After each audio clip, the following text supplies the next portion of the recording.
Most people get this wrong.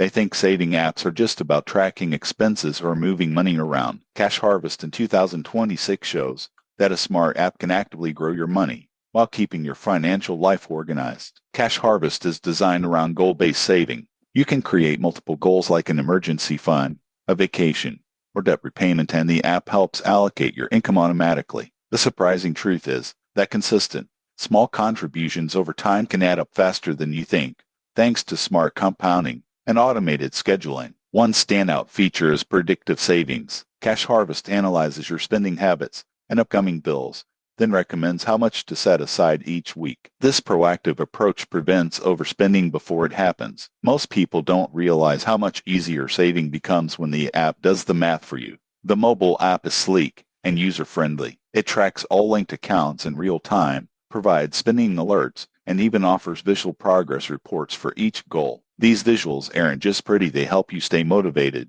and understand exactly how your money is growing. Security is solid. Cash Harvest uses bank-level encryption and multi-factor authentication to protect your data. It doesn't directly hold your funds, but it integrates seamlessly with your existing accounts, so you maintain full control. The main limitation is that Cash Harvest isn't a bank. You'll need separate accounts to hold and invest your money. But for anyone who wants an intelligent, automated tool to save more efficiently and reach financial goals faster, it's hard to beat. So, is Cash Harvest worth it in 2026? Absolutely, if you're serious about saving smarter without the stress. Subscribe for more reviews that help you make money work for you, not the other way around.